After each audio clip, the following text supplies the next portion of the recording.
aquí. Hoy estamos haciendo una presentación pública de un estudio, de una investigación acerca del Tratado Vampiro, como le hemos dado en llamar, un poco humorísticamente, pero también para mostrar, ¿no?, que es un tratado que busca apropiar, busca succionar recursos de un lado hacia el otro, ¿sí? Es este estudio sobre los impactos del acuerdo Mercosur-Unión Europea que han elaborado ya hace unas semanas, hace unos meses, que tuvo su publicación en idioma inglés en Europa, Luciana Iotto, Javier Chaide. Ambos son los autores o las autoras, les autores de este informe, de esta investigación, y realmente para Claxo es un honor, es un placer, es una responsabilidad también y es una, digamos, obligación en cierto sentido poder visibilizar estudios que abordan críticamente este tipo de acuerdos o este tipo de tratados. Pensamos que lamentablemente este acuerdo, que todavía por supuesto que no está ratificado por los respectivos parlamentos y que suponemos que tendrá muchos problemas para ser ratificado, como posición personal, ojalá que no sea ratificado porque tiene muchos problemas este acuerdo, pero digo, este acuerdo lamentablemente fue firmado, fue finalmente, digamos, apurada su firma, digamos, acelerados los tiempos de la firma, sin el debido debate social, sin que las sociedades se involucren, los diferentes actores sociales, los diferentes sujetos sociales, sector productivo, sector social, sector académico, las diferentes organizaciones sociales, sociedad civil, cultura, educación, salud, es decir, no solamente pensando en comercio o pensando en producción, sino también pensando en otras aristas de este acuerdo. Entonces pensamos que lamentablemente es un acuerdo que no tuvo la participación que ameritaría poder tener o que sería necesaria que tenga, y entonces creemos que esta visión crítica no solamente es rigurosa, está basada en evidencia, está basado en un estudio muy consistente y muy sólido, sino también es una responsabilidad poder decir esto, ¿sí? Porque pensamos que tiene que ver también con qué modelo queremos de digamos, inserción internacional de América Latina y del mundo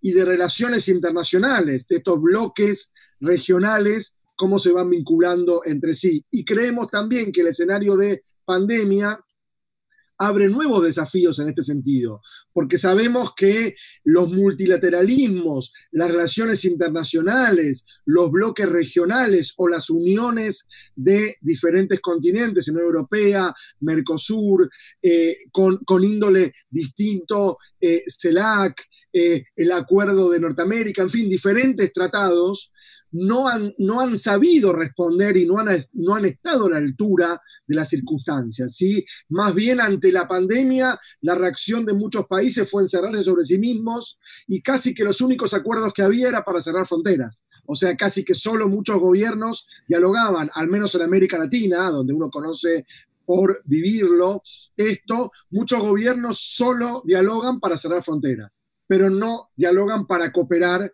y para colaborar en la situación de pandemia. Por lo tanto, esta situación también nos interpela acerca de qué tipo de acuerdos y qué tipo de relaciones internacionales queremos construir en la coyuntura y hacia adelante también. Por lo tanto, y para no ser muy largo, es para Claxo, para el Consejo Latinoamericano de Ciencias Sociales, vuelvo a decir, un honor, una responsabilidad, una obligación poder presentar esto, y estamos muy contentos de poder hacerlo, por supuesto, junto a la Fundación Rosa Luxemburgo, con quienes ya transitamos caminos de colaboración, caminos de compañerismo, digamos, diferentes caminos de cooperación y de trabajo conjunto. También poder hacerlo junto a Le Monde, digamos, Diplomatique, a donde también creemos que esto tendrá una repercusión en la opinión pública, en la conversación pública, como se dice ahora. Ojalá que podamos instalar este tema en la conversación pública de la mano de Le Monde Diplomatique, de la mano de la Rosa Luxemburgo, por supuesto también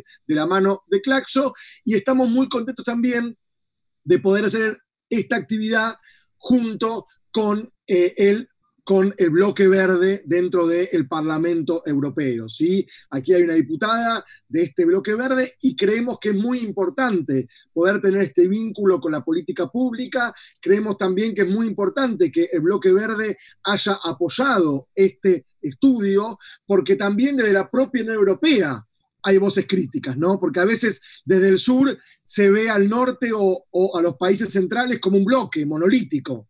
Y esto muestra que hay opiniones divergentes, que hay pluralidad de voces y diversos puntos de vista y perspectivas también en Europa sobre este acuerdo. Y eso creemos que es muy bueno para poder justamente entablar puentes de diálogo. Por supuesto que también saludamos a la embajadora María del Carmen Esquef, ¿sí? Subsecretaria del Mercosur y de negociaciones económicas e internacionales de la Cancillería, digamos, Argentina.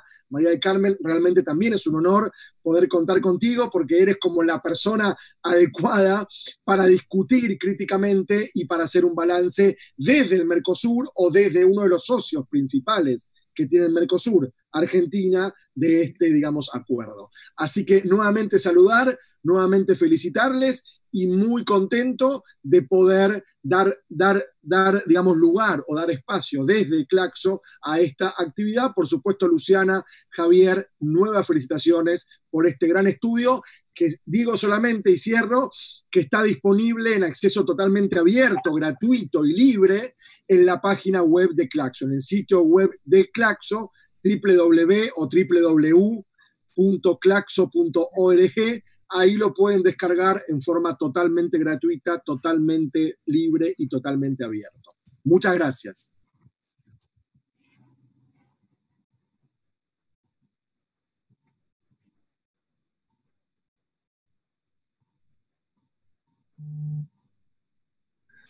Pablo, ya lo dijiste todo, muchas gracias. Entonces yo puedo ser bastante breve, ¿sí? Mi nombre es Gerardo Dilger, soy el director de la oficina regional de la Fundación Rosa Luxemburgo para el Cono Sur en Buenos Aires. Nosotros somos una fundación ligada al Partido de la Izquierda que, como los verdes, se opone a este tratado. Aquí en el Cono Sur estamos dedicados al trabajo de apoyar y organizar procesos de formación política, sobre todo con organizaciones sociales en Chile, en Uruguay y en la Argentina. Y bueno, agradecer a Claxo de nuevo por esta cooperación maravillosa. Sí, saludar también a la embajadora María del Carmen Esquef. Es un honor poder compartir este panel con usted. Saludar a los compañeros Luciana y Javier de ATAC, o les compañeros, mejor dicho, ATAC Argentina. Y saludar a Ana Cavazzini en Berlín. Realmente es un placer tenerla acá y nosotros estamos muy contentos como Fundación de Izquierda de compartir una iniciativa común con los verdes, ya que, como dije, las dos fuerzas, que en algunos otros puntos no son la misma cosa, obviamente, pero en este punto de oposición decidida a este acuerdo Unión Europea-Mercosur, están pues luchando de lado a lado en el Parlamento Europeo. De los compañeros en Bruselas me vino la pregunta, ¿por qué no invitaron a un diputado, una diputada de la izquierda, ustedes como fundación? Pues a ese compañero le dije, bueno, realmente el énfasis va a ser en la situación en Argentina y qué es lo que aporta o no aportaría este acuerdo, este tratado vampiro a la Argentina.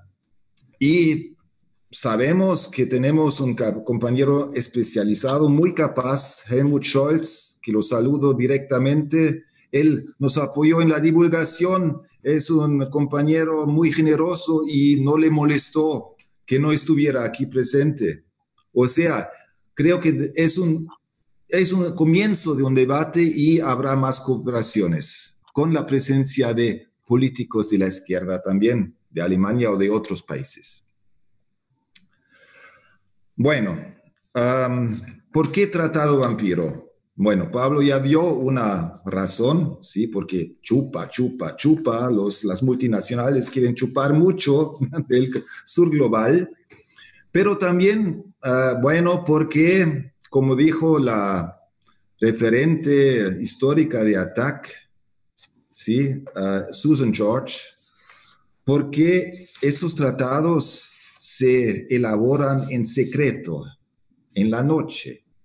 Y cuando ven la luz del día, cuando nosotros como sociedad civil impulsamos la transparencia y hacemos conocer, como con ese estudio muy bueno, las realidades y las implicancias, estos tratados pueden fácilmente morir. Y esa es mi esperanza, sinceramente, porque estoy convencido, estamos convencidos de la izquierda, de los verdes, de la Fundación Rosa Luxemburgo, que estos acuerdos favorecen a las transnacionales, al agronegocio, a algunos sectores muy limitados de nuestros países, pero desfavorecen a las grandes mayorías de la gente y a la naturaleza. Y quiero recordar que hoy es el Día del Ambiente en el mundo y es muy pertinente que hablemos también de ambiente y los peligros que este tipo de acuerdos traen para el medio ambiente y la naturaleza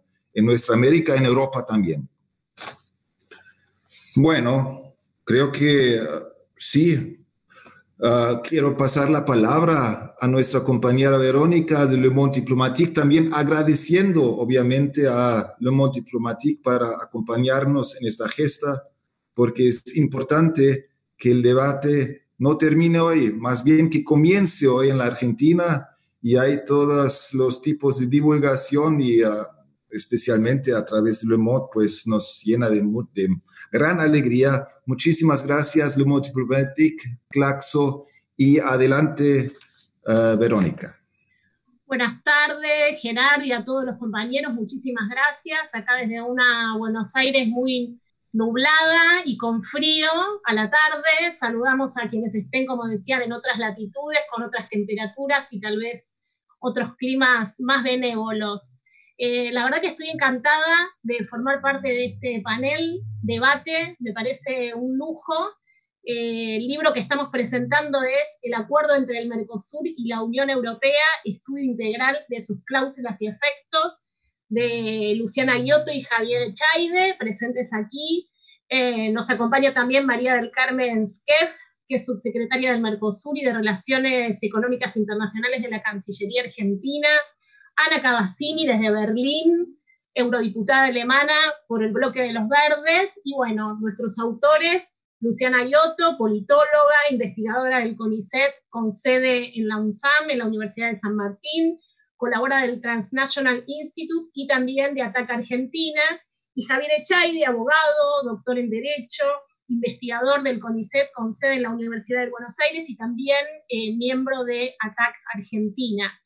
Quería decirles a todos los que nos estén escuchando que pueden hacer preguntas, pueden participar. Al final vamos a transmitir sus preguntas a los oradores.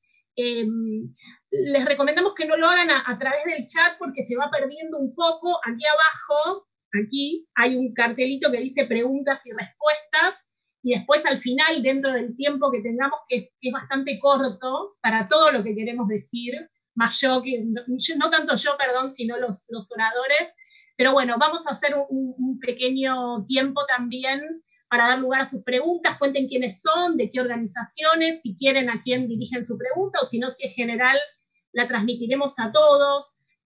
Personalmente, sobre el libro quería decir que es una lectura que disfruté mucho. Es muy arduo el tema del comercio internacional. Cuando Gerardo me invitó a participar, dije, comercio internacional, con lo difícil que es, con lo áspero que resulta a veces leer estos temas.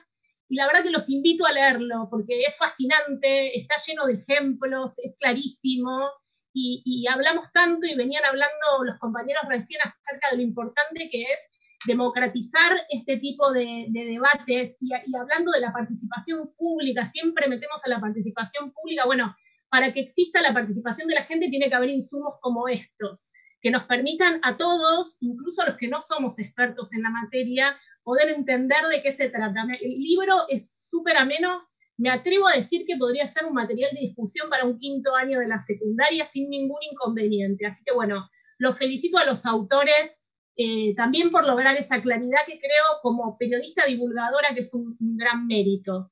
Y bueno, dicho esto, paso a empezar a hacerles algunas preguntas para desmenuzar el contenido de este material tan interesante. Y me gustaría abrir con los autores, con Luciana, con Javier, para que nos cuenten un poco del origen de este libro, cómo se gestó, en qué momento lo escribieron, y también algo que se menciona, que es ¿por qué no hay tantos informes, estudios de estas características? Estimo que sobre este tratado en particular, pero me parece que sobre la temática en general. A ver qué nos pueden decir de esto.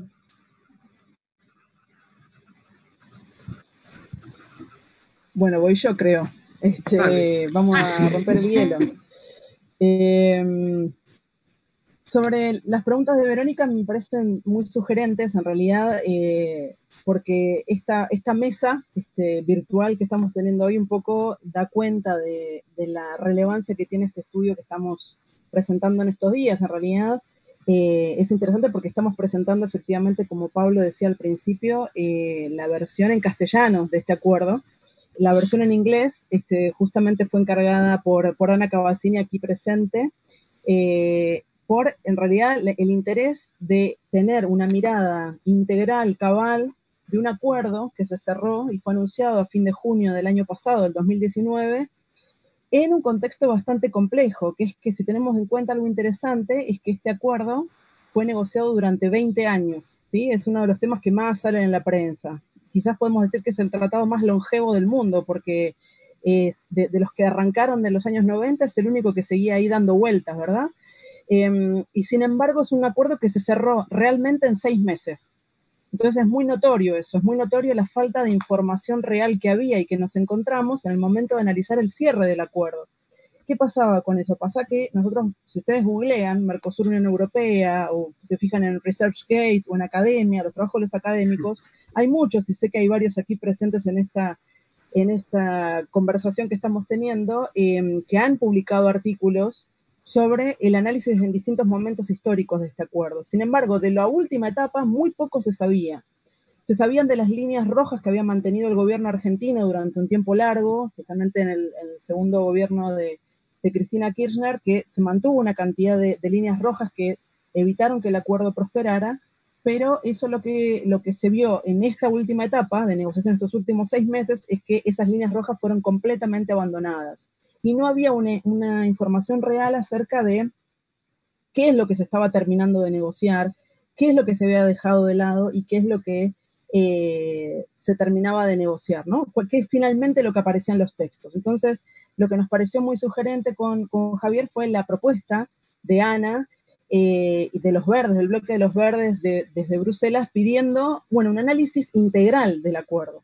También me parece que lo interesante de este trabajo, y es para un poco entender esto, cómo se gestó con el interés de revisar todos los capítulos que fueron publicados, todavía como borradores, hay que aclararlo, nosotros trabajamos sobre los borradores que fueron publicados por los ministerios de Relaciones Exteriores, tanto Uruguay como Argentina, como la Comisión Europea, a corridas el 12 de julio del 2019. Nosotros trabajamos sobre borradores y eso es importante saber, digamos, no es el texto final y es importante aclararlo. El texto final todavía no está listo y ese texto final puede tener modificaciones con respecto a lo que está publicado en nuestro trabajo, en nuestro estudio integral. Eso es importante. Y para cerrar un poquito esta parte de lo del origen y cómo se gestó, obviamente este trabajo hay que plantearlo con claridad, que es un trabajo que no es solamente de Javier y mío, es un trabajo donde se metió mucha gente, por suerte. Digamos, hay mucha gente involucrada en este trabajo, Verónica, porque o sea, no hubiese sido posible, por ejemplo, sin el trabajo arduo de Bettina Müller desde PowerShift, que fue la organización alemana que trabajó codo a codo con nosotros revisando, trabajando con los borradores, en un trabajo muy rápido, porque el reporte se hizo en 3 meses. En realidad en 3 meses hubo que leer todo el acuerdo y analizarlo todo.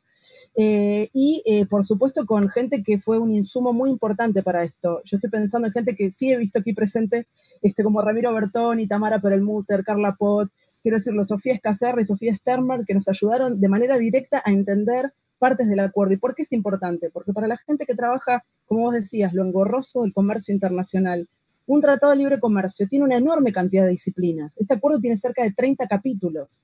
El ALCA, Javier anda siempre con el ALCA, ahí está el acuerdo, anda siempre con los tratados impresos. Son cientos y cientos de páginas con muchas disciplinas muy diferentes. Y la gente que sabe de propiedad intelectual realmente no sabe de comercio, y el que maneja servicios no tiene ni idea que pasan reglas de origen. Entonces, eso es un tema que para nosotros fue importante, poder dar cuenta en profundidad con la gente que podía aportar una mirada en profundidad a cada uno de los temas. Por eso fue muy importante y plantear, ¿no?, que de algún modo también es un trabajo colectivo, no solamente de nosotros dos. Y el último punto, sobre el tema que preguntabas de los estudios de impacto, me parece muy importante decir algo, ¿no?, lo de los estudios de impacto. ¿Por qué no hay estudios de impacto?, preguntabas.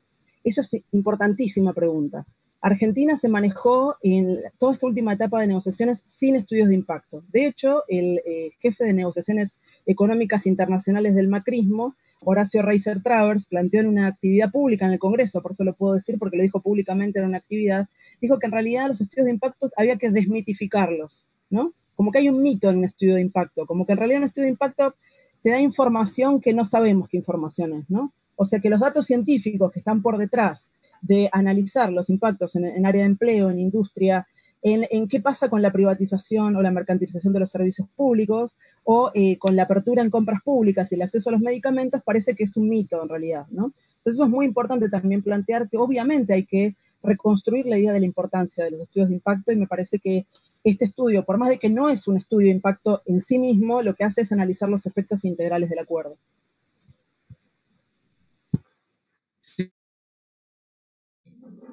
Javier, no sé si querés agregar algo. Pues como para completar un poquito lo que decía Lucía. Sí, ahí, bueno, recién mostraba, digamos, todo lo que es un acuerdo, porque generalmente el público en general desconoce de qué se trata cuando se habla de un tratado de libre comercio, y al momento de negociar un texto de este estilo, estamos hablando de esta extensión de acuerdos con todas estas cantidades de disciplinas y de capítulos que se negocian generalmente por separado, ¿sí?, porque es imposible que una sola persona negocie todo esto. Son 420 páginas, como bien decía Luciana, no definitivo, porque todavía está sujeto a revisión legal, como se suele decir. En esa revisión legal se atan los últimos cabos sueltos, ¿sí?, se ponen las últimas comas que por experiencias anteriores con otros tratados de libre comercio hay cláusulas que pueden variar, y esas son algunas sorpresas que uno se puede llegar a llevar a último momento, pero también, o sea, con esto del tema de los estudios de impacto y de la participación social.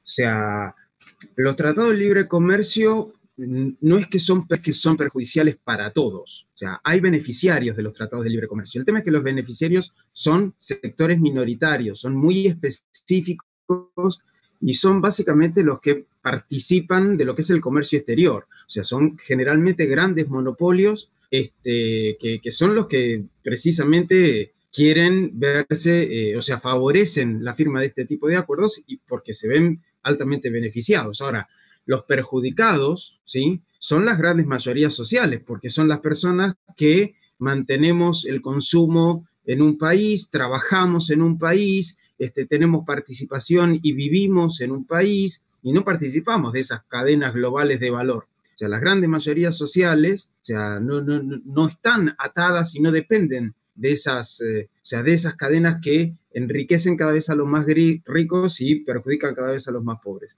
Y que eso, como bien se decía al principio, no es solamente acá.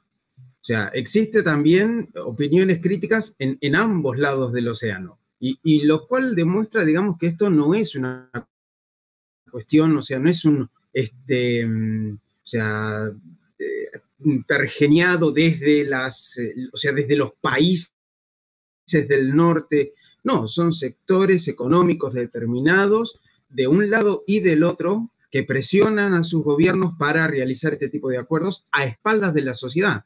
O sea, esta semana, antes de ayer, este mismo acuerdo tuvo un rechazo en el Parlamento de Holanda.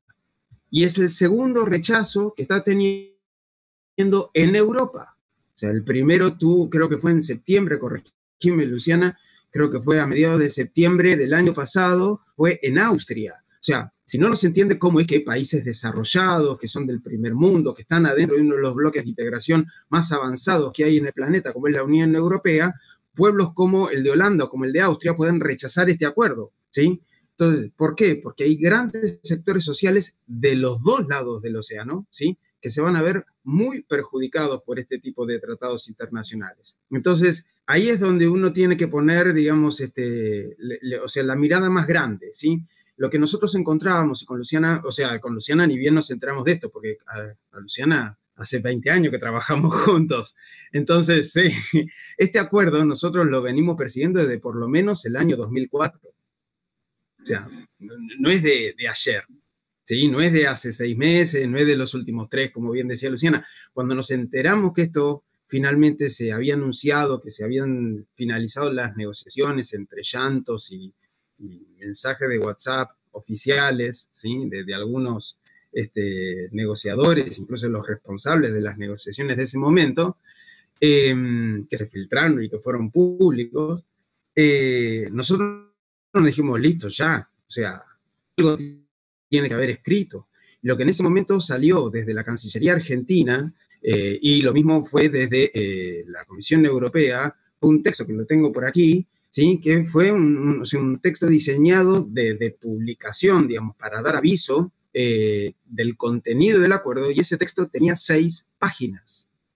O sea, imagínense 420 páginas de un acuerdo resumidas en 6 páginas con logos, ¿sí?, o sea, preciosamente diseñadas, que, o sea, pretendían reflejar el contenido del tratado. Por supuesto que esto no se puede reflejar en 6 páginas, para nada, y menos si es que se pretende dar publicidad, digamos, participación, aviso a la población sobre este tipo de cuestiones. Entonces, ahí hay una cuestión de déficit democrático muy grande, muy fuerte, que no es que se da acá en Argentina, porque los argentinos tenemos esta cuestión, ¿sí?, de que nos miramos el ombligo demasiado y de que todo pasa acá. Sí, esto es porque es Argentina y Argentina es así. No, en Europa también es así.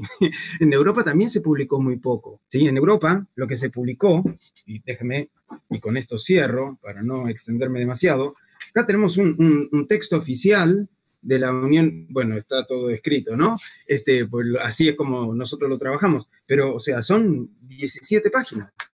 O sea, 420 páginas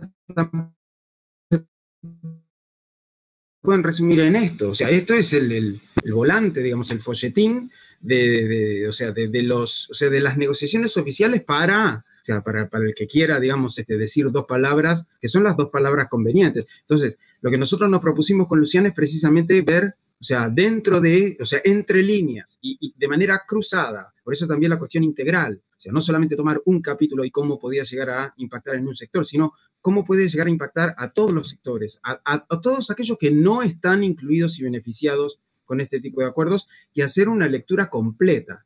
O sea, en este sentido también nos interesaba precisamente hacer una traducción al español de todo esto, como para que esa información no solamente quedara del lado europeo, sino que también se difundiera acá en América Latina. Vinculado estrictamente con esto que decís, y me gustaría hacerles una pregunta más a los dos para disparar el debate y luego ya poder pasar la palabra a Ana y a María del Carmen. Es difícil, mi pregunta, no por el contenido, sino porque les tengo que pedir que sean muy resumidos, porque es prácticamente todo el contenido del libro, pero ustedes serían capaces de sintetizar, para los que nos están viendo y aún no han leído el libro, ¿cuáles son los efectos de este impacto que todos deberíamos entender quiénes ganan, quiénes pierden, por ahí un poquito a grandes rasgos por sector, qué pasa con el empleo, qué pasa con las pymes, que son las cosas que nos preocupan, ¿no? No sé si querés arrancar vos o Luciana. Luciana. Sí, yo puedo agarrar esa porque es como la pregunta del millón. ¿Qué pasa con este acuerdo? A ver, yo lo suelo resumir de una manera bastante esquemática porque para evitar eso de entrar en las cosas engorrosas de los temas comerciales duros. Sí hay algo que se dice mucho en la prensa y en la academia. Se trata de dos bloques asimétricos, ¿sí? Comercialmente asimétricos. Sabemos que históricamente el Mercosur vende productos vinculados a las materias primas, ¿sí? Y los países de la Unión Europea lo que han exportado hacia el Mercosur en los últimos años es productos con mediano y alto valor agregado. Este acuerdo lo que va a hacer es profundizar esas asimetrías comerciales. Es decir, el acuerdo no las va a crear, ya están. Es la manera en la cual los países del Mercosur se han incorporado en el mercado global. Es la forma en la cual sos competitivo. ¿Vos qué vendés? ¿En qué sos competitivo? En productos agrícolas, ¿no? Entonces se ha desarrollado todo el modelo biotecnológico agrario, como dice Carla Pot, en los países del Mercosur. El acuerdo lo que va a hacer es profundizar eso. ¿Por qué? Porque lo que va a hacer es generar incentivos para que este modelo biotecnológico agrario que está basado sobre los pesticidas, sobre el uso del glifosato, los agrotóxicos, los fertilizantes químicos, sobre el dicamba, sobre el clorpirifos, todos los productos que sabemos que ya se está comprobando que tienen un efecto nocivo sobre la salud, este acuerdo lo que va a hacer es profundizarlo, ¿sí? Por un lado, profundiza la simetría comercial. Nosotros vendemos soja, carne, vendemos 2, 3 productos vinculados al agro, esos 2, 3 productos los vamos a seguir vendiendo, pero no vamos a incentivar la industria nacional con este acuerdo de ninguna manera, al contrario, lo que hace es afectar directamente a lo poco que hay de industria, por ejemplo, integrada entre Brasil y Argentina, como la industria automotriz. En 10, 15 años, estos sectores que emplean en Argentina, por ejemplo, alrededor de 200.000 personas, de manera directa e indirecta, van a empezar a desestructurarse. ¿Y qué va a hacer la Argentina con 200.000 personas desempleadas? Bueno, vamos a ver proliferar los cortes de ruta, por ejemplo, en la Panamericana, sin ninguna duda, ¿no? O sea, si lo hemos visto en los últimos años, lo vamos a ver de manera mucho más asentada en el corazón donde se producen autopartes, por ejemplo. Mientras hace esto, profundiza las asimetrías comerciales, por otro lado, reduce las asimetrías regulatorias. ¿Qué es esto? Es algo que le llamó mucho la atención, por supuesto, al bloque de los verdes en la Unión Europea, a Dilin, que también, digamos, a los sectores críticos, porque lo que se dan cuenta es que el principio precautorio, que es ese principio que protege al medio ambiente y a los consumidores en la Unión Europea, el agronegocio, que está ahí sí como vampiros, con los dientes esperando entrar con mayor cantidad de exportaciones hacia la Unión Europea, lo que va a hacer es poner en riesgo ese principio precautorio que hace que la Unión Europea pueda frenar la importación de ciertos productos en caso de que se pueda pensar que tienen un riesgo sobre la salud, por ejemplo. Tenemos que tener en cuenta 2 datos, te tiro para que se sepa por qué viene eso. Viene porque, por ejemplo, Rusia ha frenado la llegada de barcos enteros con cerdo, con la hormona ractopamina, que van desde Brasil hasta bueno, en este caso Rusia, pero la Unión Europea también, que llega con esta hormona que lo que te hace es en realidad generar un problema directo en la salud y en el sistema neurológico de la gente que lo consume. Otro caso, el famoso Operação Vaca Fraca, ¿no? Esa operación que se vio hace 2, 3 años con los grandes conglomerados del agronegocio en Brasil, que exportan carne, que son los que van a salir más beneficiados con este acuerdo, exportan carne hacia la Unión Europea. Nos encontramos con que saltó a la vista este escándalo donde estas empresas lo que hacían es ponerle cloro, ponerle distintos tipos de porquerías a la carne que estaba podrida, carne que ya no estaba en buen estado, para exportarlos a la Unión Europea. Recientemente, otro ejemplo, Italia frenó un cargamento enorme de naranjas con distintos agrotóxicos que vienen desde el Uruguay hacia Italia. Italia le dijo a los uruguayos, esto no entra porque esto no está permitido en nuestro territorio, se van. Bueno, ¿ahí cuál es el problema? Y cierro con esto. El problema es que mientras, obviamente, a nosotros nos parece muy bien que en la Unión Europea se proteja el principio precautorio y que los europeos puedan comer comida sana y respirar aire sano y tener una tierra para cultivar sana, sin agrotóxicos, nosotros también queremos eso. porque en realidad lo que hace el acuerdo Mercosur-Unión Europea es, al reducir estas asimetrías regulatorias, que nosotros tenemos nuestras regulaciones mucho más bajas, nos encontramos con que en realidad vamos a seguir respirando, como hacemos acá en Argentina, aire cada vez más lleno de agrotóxicos, comer comida cada vez más con una enorme cantidad de productos que le ponen y hormonas que le ponen, que están vinculados con síndrome urémico hemolítico. O sea, Argentina ha disparado en algunos indicadores de poca salud, y hoy el presidente habla de la salud, pero el modelo biotecnológico agrario lo que hace es profundizar un sistema de la deforestación y del agrotóxico que lo que hace en realidad es empeorar la vida y generar cáncer en grandes partes del territorio argentino, sin hablar de Brasil, ¿no? Entonces me parece que ahí tenemos como dos grandes patas, ¿no? En lo comercial no tiene nada bueno, no tiene nada bueno para los países del Mercosur sin ninguna duda. Y por el lado de la parte regulatoria, los capítulos regulatorios, este acuerdo tampoco trae nada bueno porque profundiza todo este sistema que ya viene funcionando y que en realidad ganan los grandes productores de carne, los grandes productores de soja, pero los que salen más perjudicados son las poblaciones que viven en las zonas de fumigación, ¿no? Las campañas que hay en la Argentina de paren de fumigar tienen que ver con esta lucha, ¿no? Con una pelea de decir, no queremos seguir respirando este aire viciado para poder exportar, por ejemplo, hacia la Unión Europea, ¿no? O sea, quizás ahí es como un gran resumen de esos impactos en términos generales. Está clarísimo, Luciana. Les digo a los potenciales lectores que eso que ella recién contaba de la carne de cerdo y demás está descrita con mucho detalle en el libro, así que es una parte interesante también. María del Carmen, me encantaría que nos contaras cuál es tu opinión, tu mirada sobre este acuerdo, tal vez contando también algo de cuál fue tu primera impresión en junio del año pasado cuando te enteraste, desde ahora, desde tu lugar de subsecretaria del Mercosur, y teniendo en cuenta también que vos fuiste embajadora en Francia, entonces eso me parece que vuelve tu mirada más rica todavía porque tenés un profundo conocimiento de la realidad europea, del comercio entre las naciones de ambos bloques. ¿Qué opinas vos de este acuerdo? No olvides el micrófono, que está silenciado. Ahí está. Sí, antes que nada, Verónica, muchísimas gracias por invitarnos. Realmente es un placer estar aquí con ustedes, tanto contigo como con Pablo Gomaro, como con la eurodiputada europea. Quiero, antes que nada, felicitar a Luciano y a Javier. Hacer un informe y un libro de estas dimensiones en esta época es muy valioso. Yo puedo estar de acuerdo en muchas de las cosas que dicen y puedo no estar de acuerdo en otras, pero lo que sí quiero destacar especialmente que se necesitan más trabajos de este tipo. Y creo que es un gran trabajo, un gran esfuerzo, y esperemos que no sean solamente los eurodiputados verdes los que inviten a hacer este tipo de trabajos, ¿no? Entonces, dicho esto, les quiero decir lo siguiente. Creo que hay que pararse un poco en el tema de por qué están estos acuerdos de libre comercio. Si nosotros tenemos un sistema multilateral regido por la OMC, hoy muy debilitada, que en realidad era la que trataba de regular el comercio y de favorecer el comercio, con sus limitaciones. La OMC fue debilitándose y los países optaron por las opciones de lo que se llama OMC Plus, es decir, los acuerdos de libre comercio. ¿Los acuerdos de libre comercio son buenos o malos?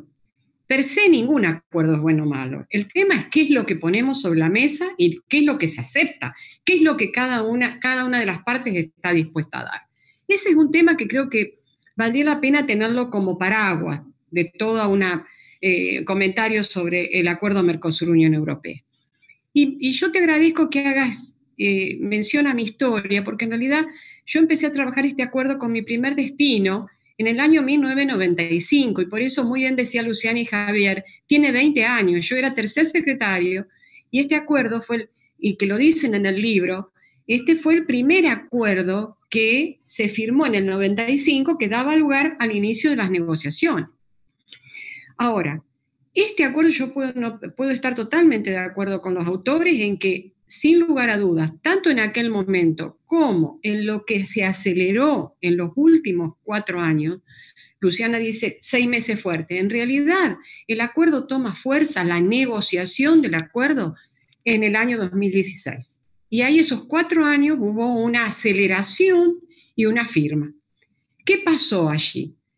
Argentina y Brasil, que siempre habían sido los que habían tratado de mantener la negociación, porque Europa es un socio muy importante para nuestro bloque, históricamente muy importante, tanto como destino de nuestras exportaciones, como también como somos receptores de inversiones. En estos últimos 4 años, las 2 gestiones, la de Brasil y Argentina, las gestiones políticas, fueron favorables a estos acuerdos de libre comercio. Entonces se aceleró y, como dijo Luciano, en los últimos 6 meses se firmó y había que terminar. Quiero decir algo acá porque yo también usé mal la palabra. El acuerdo no está firmado. Esto es importante tenerlo claro. El acuerdo se terminó la negociación. Ahora en este momento lo que se está haciendo es el legal scrubbing o revisión legal. Se está revisando en forma legal, eso va a terminar y va a pasar al Consejo de la Unión Europea, que va a ser la que tiene que, previa traducción, el Consejo tiene que dar la recomendación para que este acuerdo Europa lo firme o no, y está pasando lo que conversó muy bien Javier, que varios parlamentos ya se están reaccionando de manera desfavorable. Entonces, esto sería el estado de situación en términos, si quieres, legales. En cuanto al contenido, es cierto que no se respetan para nada las diferencias regionales, o lo que aquí se ha llamado muy bien asimetrías regionales. Somos 2 regiones muy distintas, tenemos niveles de desarrollo diferentes, y realmente hay una realidad. En este comercio que hay entre las partes, la Unión Europea liberaliza un 92% de su comercio industrial, pero el 8% que queda es lo que más le puede interesar a un sector del Mercosur, que es el sector agrario y agrícola procesado. Para eso no se llega al libre comercio. Ahí solamente lo que el acuerdo logró establecer fueron cuotas. Cuotas que por otra parte van a llegar en un momento un arancel cero, otras van a tener un arancel, como por ejemplo las 99.000 toneladas de carne vacuna, que tienen un arancel del 7,5%, que se va a perfeccionar al 5º año. A ver, 99.000 toneladas de carne vacuna no es nada más que el 1,2% del consumo de carne vacuna de la Unión Europea. ¿Qué quiero decir con esto? Que además de no liberalizar el comercio agrícola, lo que se hizo que los productos de mayor interés de un sector fuerte del Mercosur, a lo único que se le dio es cuota. Yo podría seguir hablando de la cuota de pollo, de la cuota de lácteo, que además la cuota de lácteo es recíproca.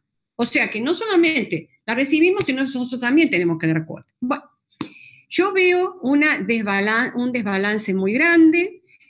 Creo que realmente la gestión actual, de la que soy parte, no ve con buenos ojos este acuerdo. Este acuerdo tiene que seguir una serie de etapas y luego tendrá que pasar a los parlamentos, y esperamos poder mostrar toda nuestra posición con respecto al acuerdo. Creo que la Comisión Europea fue, yo te diría, egoísta en la negociación. Entonces, si además estamos hablando de un acuerdo de libre comercio que no da buenos resultados con socios tradicionales, la cuestión no solamente es técnica, económica y comercial, sino también política. Yo me quedo aquí para luego dar lugar a otros comentarios, Verónica. Excelente, María del Carmen, muchas gracias. Ana, nos gustaría también escucharte allá desde Berlín. Bueno, el Partido Verde del que formás parte representó desde el principio una oposición muy sólida, muy férrea a este acuerdo. Vos junto con Yannick Jardot encargaron este informe. Me gustaría saber qué te pareció el informe, qué impresión te dio, si cumplió tus expectativas dentro de lo que esperabas conocer sobre este acuerdo, y si también si algo te sorprendió, algún dato que tal vez no habías pensado, y si cómo lo están circulando, qué impactos puede tener. No te olvides el micrófono. Ahí está. Muchísimas gracias para la invitación, y al primero tengo que decir que no he hablado español para muchos años. Espero que va a funcionar, que van a entenderme. Creo que hay muchas palabras técnicas, pero espero que funcione. Directamente después de las elecciones, he escuchado que las negociaciones del acuerdo Mercosur son terminados. Y realmente al próximo día he pensado que necesitamos un análisis. Este acuerdo tiene, Luciana y Javier han dicho, más de 1000 páginas. Y creo que no es solamente importante para el público que sepa que está dentro, también para los parlamentarios, porque también los parlamentarios no tienen muchas informaciones. En la Unión Europea funciona así que a veces, una vez cada los 2 meses, la Comisión Europea viene al Parlamento y da unas explicaciones de las negociaciones y explica un poco, pero realmente entender también los problemas o las implicaciones es también importante para los parlamentarios. Y yo pienso que este informe de Luciana y de Javier es todavía el único informe en el mundo que realmente da un análisis muy profundamente de este acuerdo, y por eso es tan importante. Yo he hecho muchos eventos en Alemania, en muchas ciudades, y presentar los resultados y, bueno, explicar a la gente qué son los peligros, qué son quizás cosas buenas, pero también qué son cosas peligrosas por el medio ambiente o por la gente, no sé.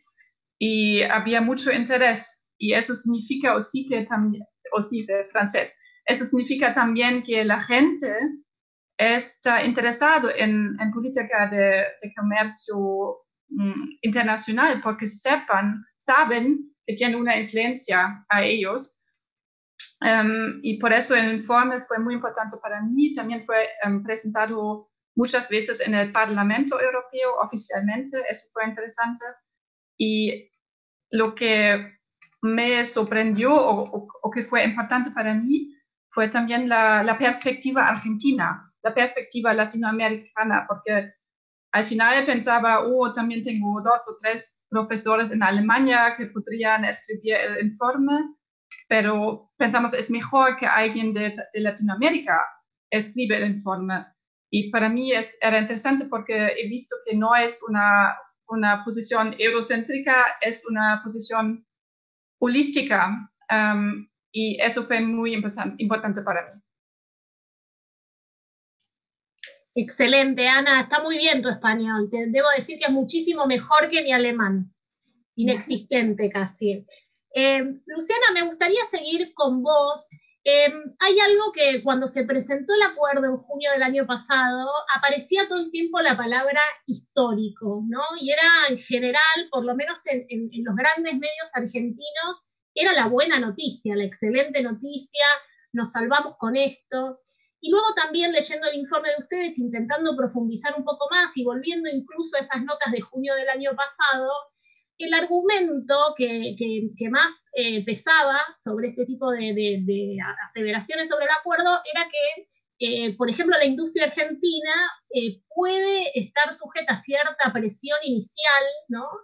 Pero que con cierta ayuda después se puede volver más competitiva, ¿no? Y que entonces este acuerdo resultaría beneficioso.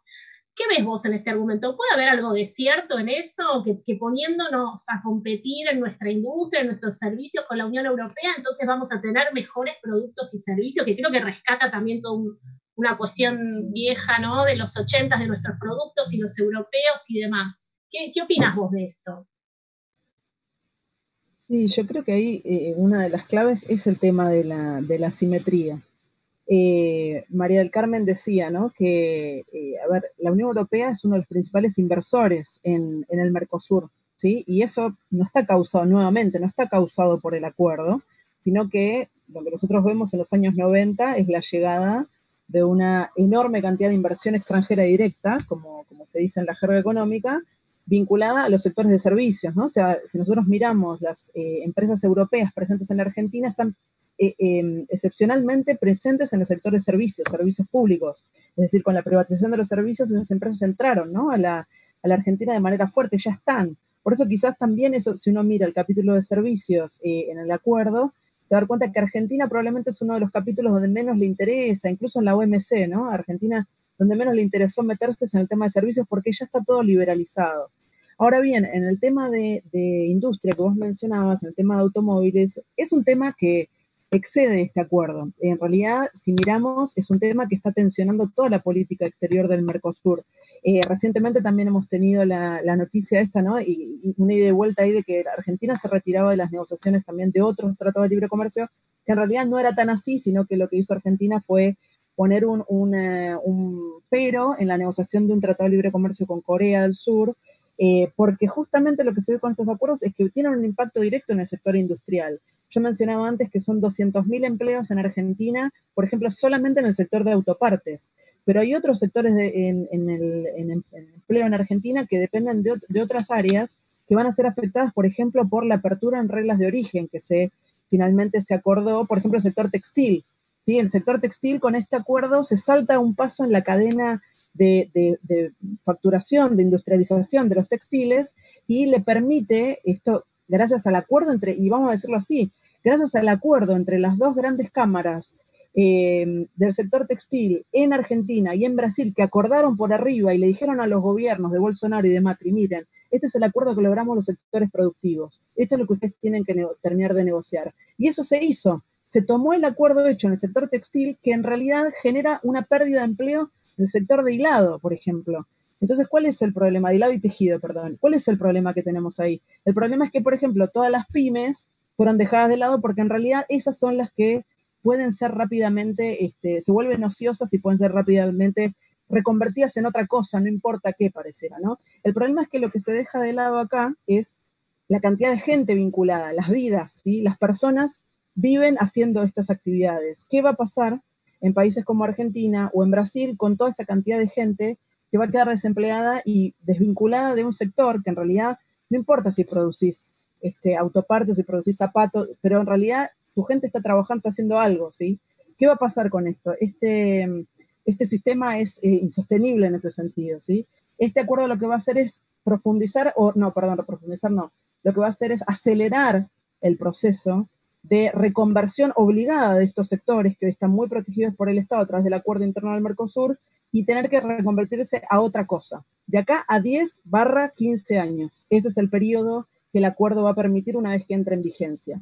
Entonces, el gobierno actual o el gobierno que venga después pueden seguir pateando para adelante, pero si este tratado entra en vigencia, alguien en algún momento de acá a 10 años se va a tener que hacer cargo de ver qué se hace con toda esa gente vinculada a todo este sector económico, histórico en Argentina, que algo va a haber que hacer, ¿no? ¿Qué respuesta se le da? Ese es un problema grande que surge, que en realidad, por eso no es solamente un número económico, sino que está vinculado con cómo entendemos la sustentabilidad de la vida, ¿no? Para todo ese sector de personas que se van a quedar de un día para el otro sin empleo y se tienen que reconvertir, o como decía Gustavo Rocopatel, bueno, son sectores que tienen que desaparecer, que tenemos que entender que van a desaparecer, y es así. Sí, la lógica del capital es así, pero ¿cómo lo encaramos? Es una lógica de la vida y la sustentabilidad. Esa es otra forma de entenderlo, ¿no?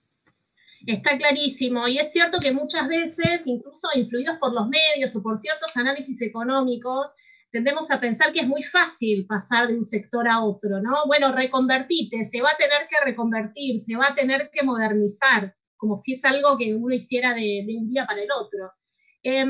Javier, me gustaría charlar un poco sobre otro de los capítulos súper interesantes, que es el de contrataciones públicas, donde ahí ustedes trazan un panorama, me parece, bastante certero, con implicaciones muy, muy cercanas en la vida casi cotidiana y de la ciudad y de las pymes. ¿Qué nos podrías contar acerca de eso?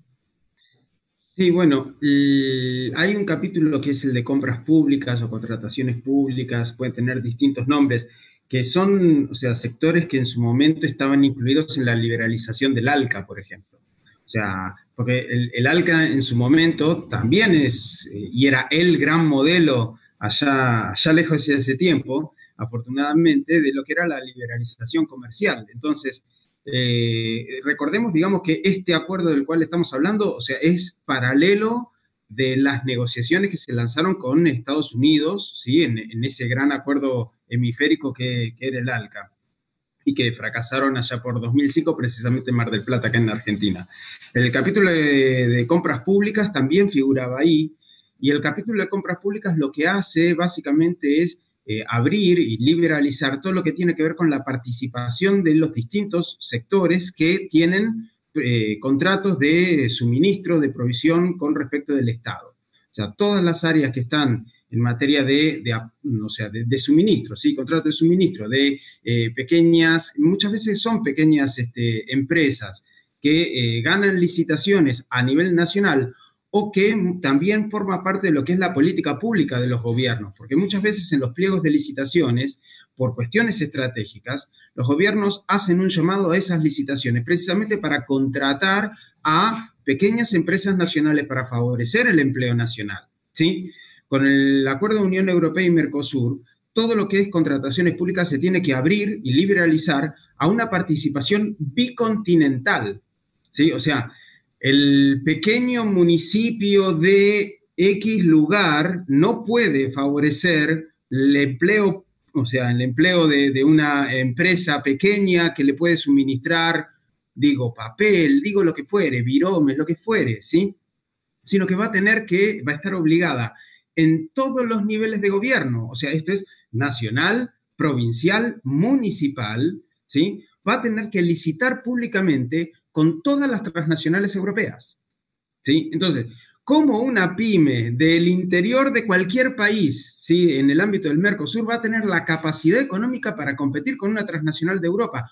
O mismo al revés, ¿eh? O sea, porque esto es, o sea, bien decía el embajador, hay muchas cosas que son recíprocas, ¿sí? Entonces, toda la política pública que puede favorecer el empleo doméstico, ¿sí? Queda absolutamente, digamos, liberado para la libre competencia en un panorama que es abiertamente desigual. Una de las cosas que a mí más me llamó la atención, quizás porque uno viene absoluta y completamente educado en la educación pública, tiene que ver precisamente con las contrataciones públicas que están incluidas las universidades nacionales. O sea, a mí poderosamente me llamó mucho la atención. ¿Por qué?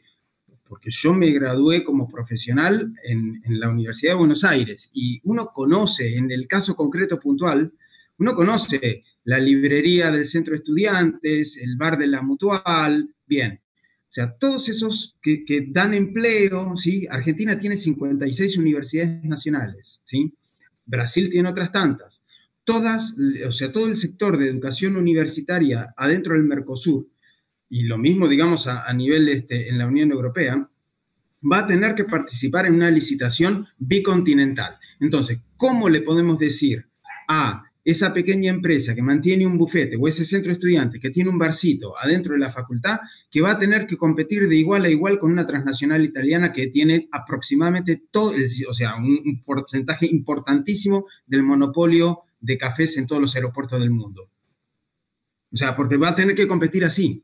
Entonces, porque no hay cláusulas de excepción para ese tipo de sectores, ¿sí? O sea, no las hay. Entonces, se han incluido dentro de la liberalización y como bien decía Luciana, son capítulos que por ahí, en el sentido del capítulo de servicios, también está, se incluye la liberalización de la cuenta capital, ¿sí? La liberalización del servicio, de los servicios financieros. Se incluye específicamente la posibilidad de que los bancos puedan comercializar con los productos derivados.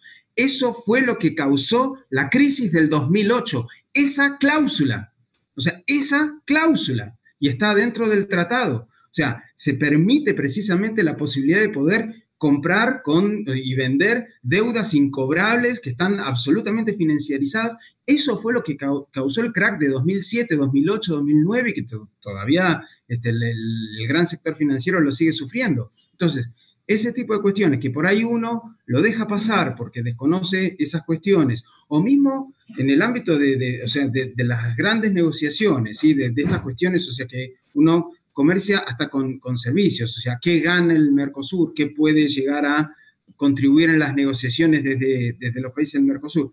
Argentina tiene absolutamente abierto prácticamente, o sea, tiene privatizado el sector financiero. O sea, eso es algo que en la República Argentina eso se perdió, o sea, la banca se transnacionalizó en los años 90.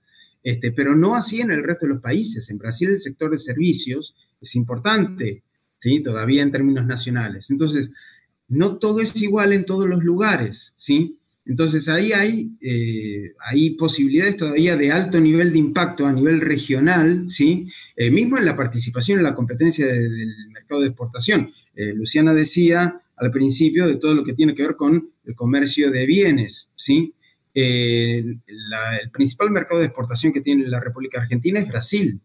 O sea, nosotros vamos a tener que competir por el mercado de exportación brasileño con las empresas europeas, porque no es que vamos a poder vender a Europa, sí, por supuesto, vamos a poder vender a Europa, pero también los europeos van a participar del mercado brasileño, que es un mercado que los argentinos tenemos altísimamente integrado. Entonces, esos son impactos, ¿sí?, que no se han tenido en cuenta, y si se han tenido en cuenta, evidentemente no tuvieron la importancia suficiente como para bloquear la firma o las negociaciones de este acuerdo y la eventual firma que puede llegar a suscitarse de aquí en más. Entonces, esas son las cosas que hay que tener en cuenta como para poder después decir por qué se producen estas desestabilizaciones cambiarias, de dónde salen tanta cantidad de desempleos. O sea, no son cosas naturales, ¿sí? Viene como consecuencia de acciones de políticas públicas y acciones de gobierno que fueron anteriormente trazadas. Excelente, sí, lo de las ciudades lo decía justamente por eso que me llamó la atención de los cafés de las universidades, que puede parecer algo pequeño, casi banal, pero es bastante gráfico para explicar los impactos del acuerdo, y también en esto que vos decías, ¿no?, de la imposibilidad de un municipio, una provincia o incluso una nación para utilizar a la obra pública o a las compras públicas como generadoras de empleo, de movimiento económico y demás. María del Carmen, me gustaría escucharte sobre lo que venimos escuchando de Luciana, de Javier, sobre cómo ves vos todos estos impactos, y también si querés alguna línea dentro de los impactos intra-Mercosur, ¿no? Porque el libro también es muy descriptivo respecto de impactos como, por ejemplo, no sé, los lácteos del Uruguay, bueno, que le venden en gran medida a Brasil, y si las góndolas brasileñas se van a ver llenas ahora de lácteos, de quesos o de, no sé, aceite de oliva europeo, tal vez dejen de comprar a Uruguay o incluso a Argentina. ¿Qué sucede con esos impactos? ¿Qué sucedería en el marco de este acuerdo con esas relaciones comerciales intra-Mercosur? El micrófono. Gracias, Verónica. Mira, varias cositas que quedaron de antes, ¿no? La primera cosa que quiero decir, el tema de la participación. Este acuerdo tuvo durante un periodo de tiempo, que fue entre los años 2002 y 2004, cuando se hicieron las primeras ofertas, que se intercambiaron y luego la negociación se paró, ahí se hizo con participación del sector privado. Trabajábamos muy codo a codo con lo que era la Secretaría de Comercio, desde la Cancillería, y se consultó a todos los sectores privados. De esa manera se construyeron las ofertas desde el 2003 y 2004. No pasó así, no hubo ningún tipo de participación en las ofertas presentadas y que hoy están en el acuerdo cerrado, en donde, tal como decía Luciana, no hubo participación, y es cierto, fue con un nivel de reserva muy alto. Yo quiero decir esto porque nosotros seguimos en procesos negociadores. Es decir, esta gestión actual ha heredado prácticamente 12 procesos negociadores. Entonces, Argentina, dentro de esa, primero, pertenencia a un bloque, pero a su vez compromiso con sus sectores nacionales, lo que ya se ha comenzado a hacer es una consulta con el sector privado de las negociaciones que se están encarando, las que están en la mesa. Esa consulta se va a hacer a todas las cámaras y a todos los sectores, para poder tener, primero, un nivel de... Ya se ha hecho una primera etapa que fue información. Entonces, hubo una videoconferencia donde había 75 cámaras presididas por el canciller Felipe Solá, con participación nuestra, es decir, de equipos técnicos, en donde se dijo dónde estábamos en cada espacio negociador. Y también se adelantó que se iba a mandar una encuesta, una planilla, un formulario para comenzar un proceso de consulta. Eso es lo primero que quería decir, que tenía que ver con la primera intervención de Luciana. Después, los estudios de impacto. Sí, hubo pocos estudios de impacto realizados. algunos hechos por el Centro de Economía Internacional de la Cancillería, que es un centro que ha trabajado en tiempos pasados muy bien y lo sigue haciendo muy bien, pero no fueron estudios globales de impacto como el trabajo que han hecho Luciana y Javier. Esto es así, porque es decir, ello no es un estudio de impacto, es algo más, es una serie de cuestiones, de consideraciones sobre un acuerdo determinado, ¿no? Ahora, nosotros lo que estamos haciendo ahora, justamente el Centro de Economía Internacional ha firmado un acuerdo con la UBA, con la Universidad de Buenos Aires, para poder comenzar a hacer estudios de impacto de las negociaciones que están en marcha. Eso era algo que quería decir porque es decir, nosotros heredamos esto. Entonces, ¿qué hacemos con lo que está en la mesa y viene? Entonces, ahora voy sí a tu pregunta, Verónica. Tú sabes que para una negociación en el Mercosur tienen que estar los 4 países de acuerdo. Hay una realidad. Nosotros, y también por algo que se dijo anteriormente, lo que la Argentina ha tratado de hacer es tratar de poner un ritmo. No queríamos ni salir del Mercosur ni salir de la mesa de negociaciones. Lo que no quiere Argentina es la aceleración, que es una palabra que a veces usan otros estados, ¿no es cierto? Nosotros lo que queremos es tener un ritmo posible y que las negociaciones que se encaren estén fundadas. Sepamos con quién negociamos, cómo negociamos, cuáles son nuestras líneas rojas, cuáles son nuestras realmente posibilidades de obtener ventajas y cuáles sectores, como en toda negociación, pueden tener alguna dificultad o pueden tener inconvenientes, y eso tendría que conllevar una política de parte del Estado. Porque si hay como hoy hablaban, si llega a haber una pérdida de empleo, alguien se tiene que hacer cargo. ¿Y quién es el que se hace cargo?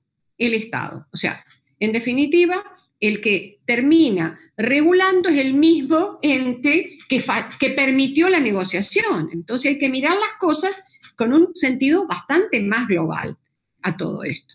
Entonces, ¿qué pasa? Vos me planteabas los lácteos, y no solamente serán los lácteos, evidentemente va a haber una corrida, es decir, como decían en términos correctos, pérdida de mercado. Porque si tú entras a un mercado, si un producto europeo entra al mercado brasileño, o al mercado, por ejemplo, al brasileño, que es un mercado con alto poder de consumo, por lo menos gran parte de los sectores brasileños, una parte importante de los sectores brasileños, quesos europeos o lácteos europeos, en esa cuota que yo le decía que es una cuota que va y viene, ¿no? Entonces, seguramente va a haber una tendencia a comprar, en la medida de que lo pueda hacer, a esos productos. Porque esto es así. Entonces, sin lugar a dudas, va a haber un desplazamiento de los lácteos uruguayos que vos planteabas. No obstante eso, Uruguay es uno de los países que realmente es muy proclive y muy favorable a los acuerdos de libre comercio, probablemente porque su estructura productiva está más orientada o concentrada, entonces siente que puede tener más beneficios que el resto, ¿no?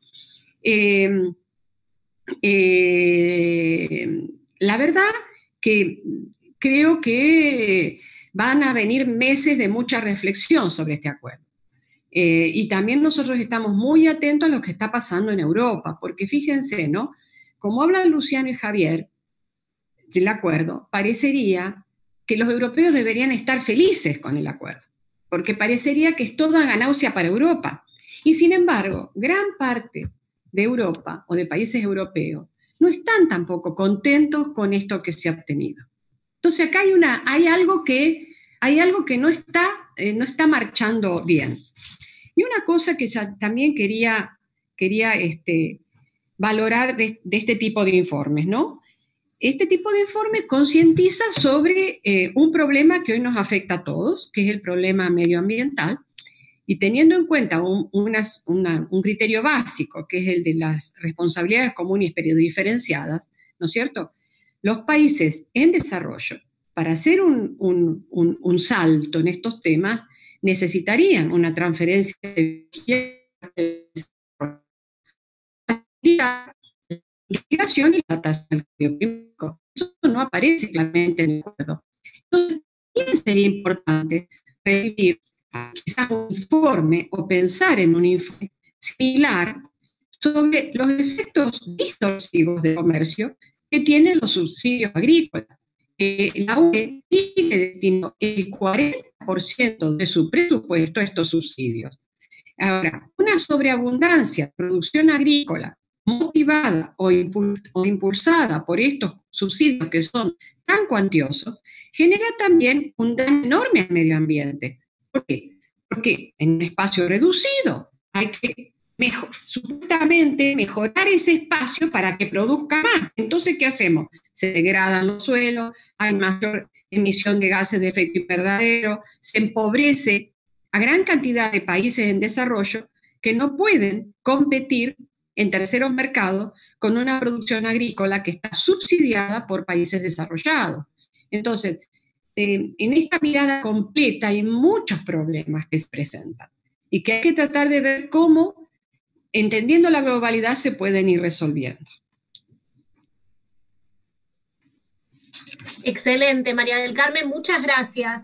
Ana, nos gustaría seguir escuchándote. Hay algo que también aparece en el informe en forma bastante recurrente, que es cierta irracionalidad del comercio internacional. Describe bastante minuciosamente movimientos de determinados productos. El que más me llamó la atención en particular es la exportación de papas congeladas a Perú, que es el gran productor a nivel mundial y con las papas más ricas y famosas creo que hemos probado muchos. Así hay muchísimos ejemplos más. Por lo menos desde lo que se ve de Argentina, el consumidor europeo es alguien muy informado, que lee etiquetas, que incluso puede tener cierta propensión a esto de consumir local, que es una tendencia, no sé cuán difundida, pero se ve, ¿no? Que hay algunos consumidores que están empezando a preferir y a mirar, o incluso se discuten etiquetados que tengan que ver con huella de carbono, con cuántos kilómetros viajó ese producto, con envases. Te digo esto como introducción, y también por el tema de organismos genéticamente modificados que también describe el informe, que pueden llegar directamente a invadir las góndolas europeas. Entonces, mi pregunta concreta es, ¿te parece que el consumidor europeo puede llegar a ser un contrapeso de este acuerdo en el caso de que se concretara, de rechazar estos productos, de directamente no quererlos? ¿Podría funcionar algo en ese sentido o no? ¿O es muy pequeño, muy marginal esta tendencia de estos consumidores como para realmente hacer una diferencia? ¿Qué opinas? Sí, gracias para la pregunta.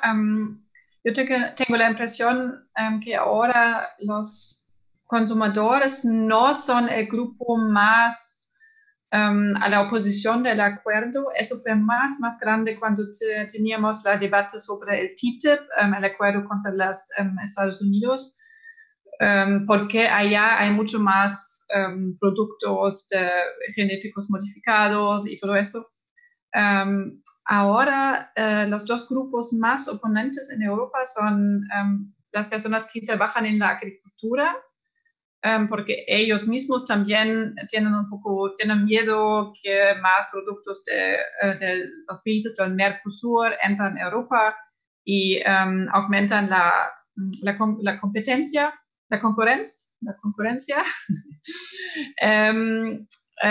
Por ejemplo, si vemos el res, hay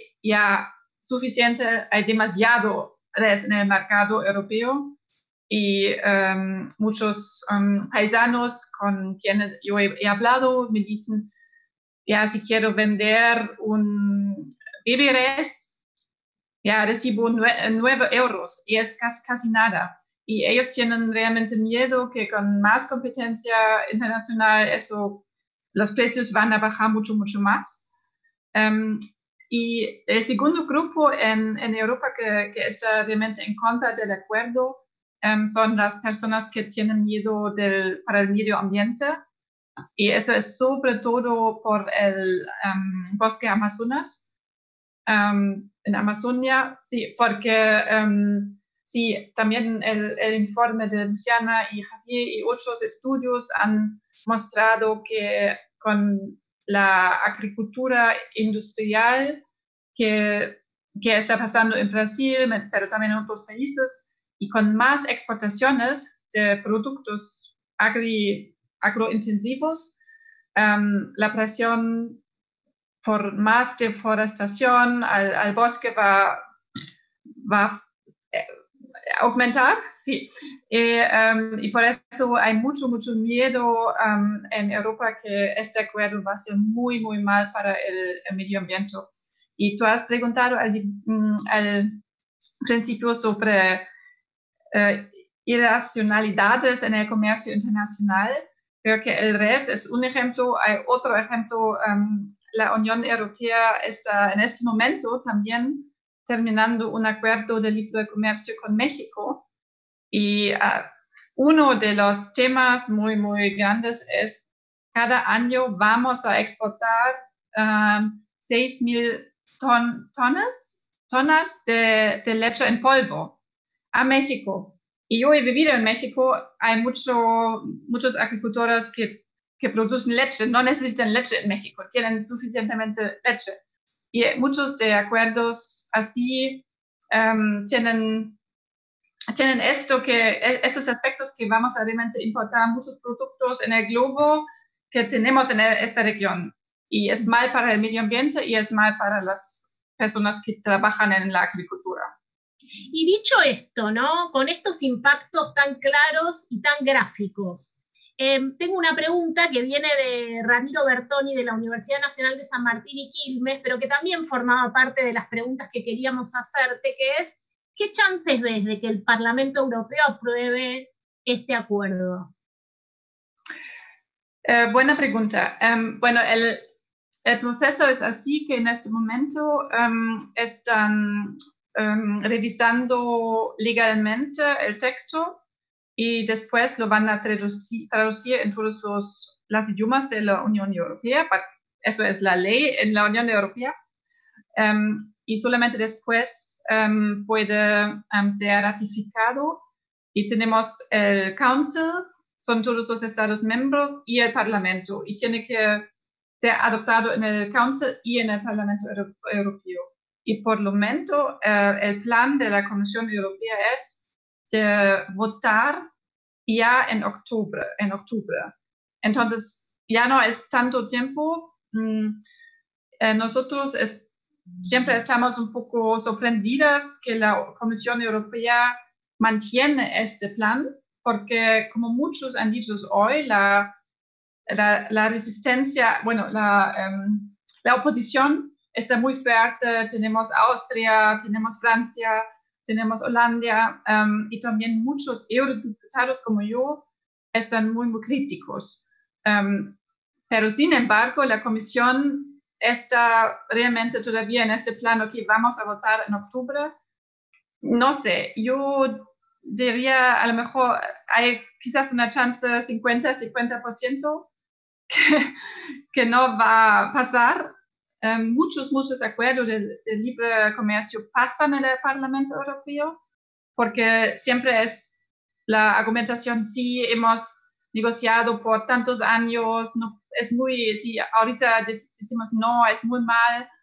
Entonces hay mucha presión, pero al otro lado hay también muchos críticos. Muchas personas son muy críticos. Y por eso creo que depende también un poco de la campaña que vamos a hacer en estos meses y si hay más la sociedad civil, más diputados que realmente luchan contra el acuerdo. Bueno, habrá que difundir el libro de Luciana y Javier, ¿no? En Europa, para influir en este debate que, como dice Ana, 50 y 50 no se sabe.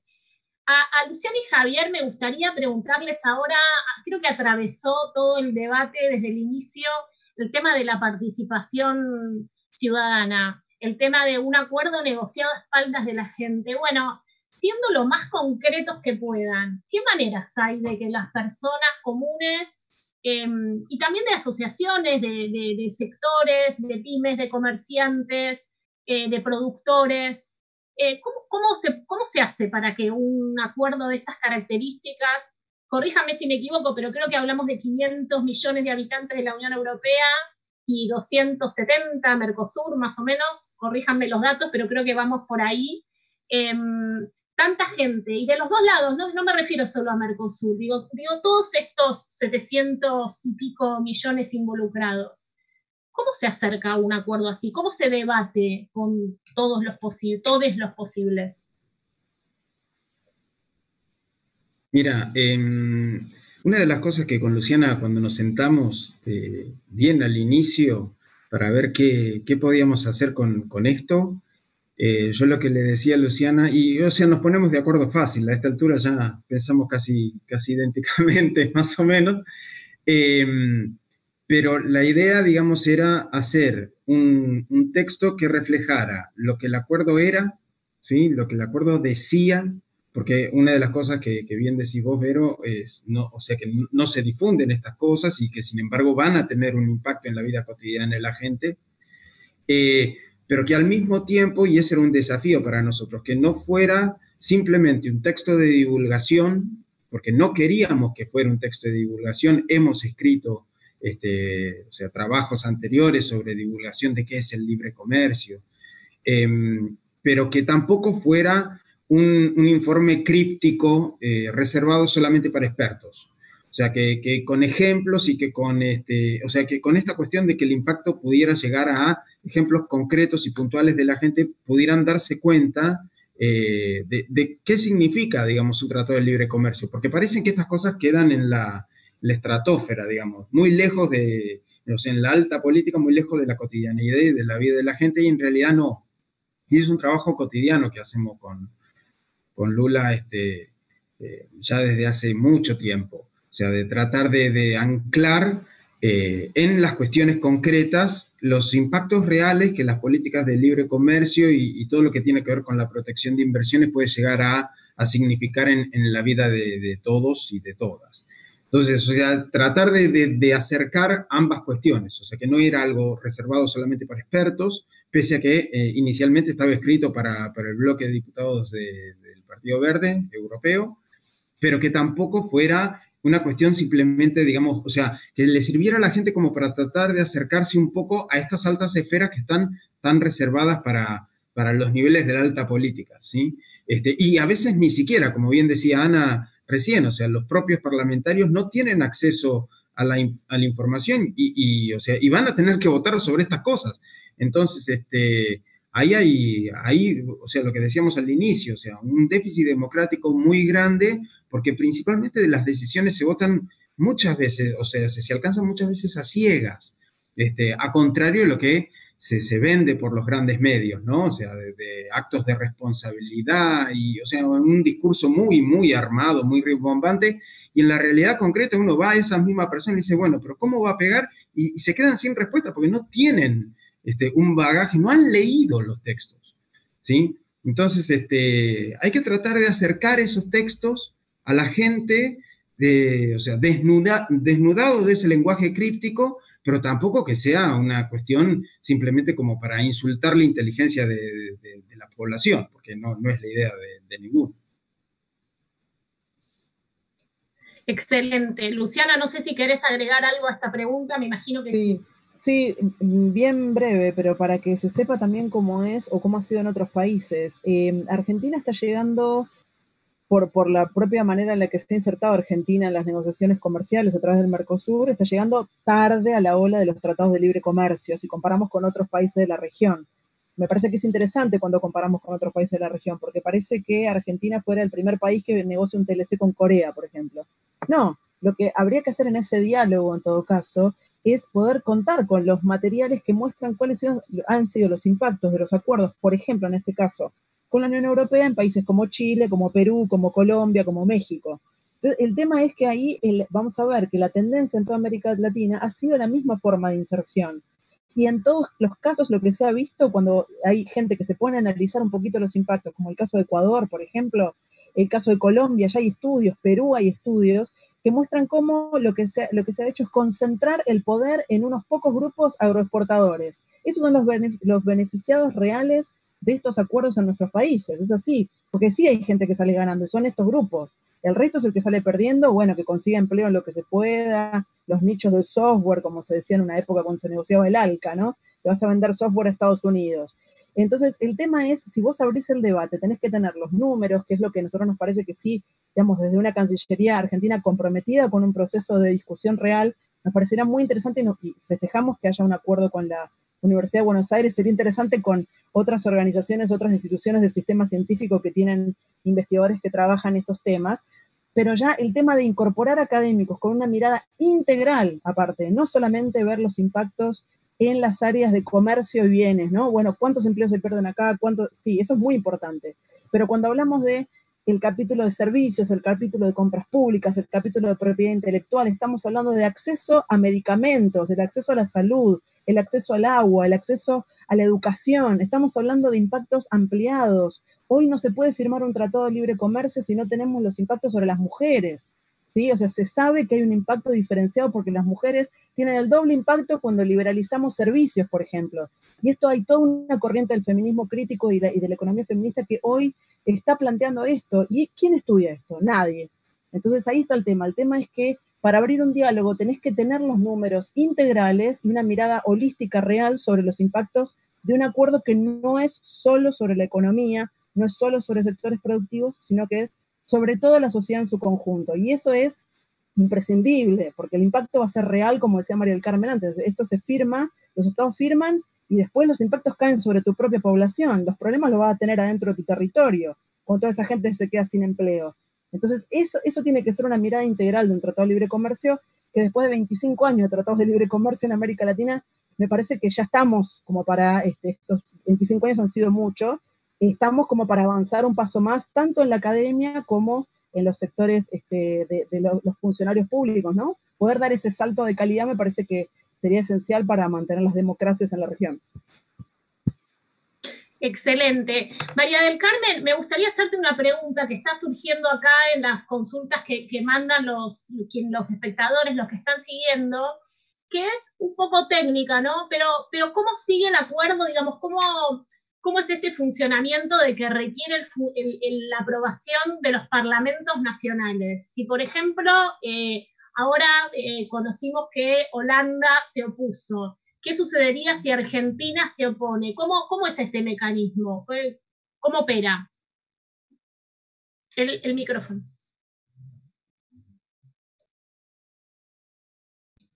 Opera distinto, Verónica, si es la Unión Europea o si somos nosotros, ¿no?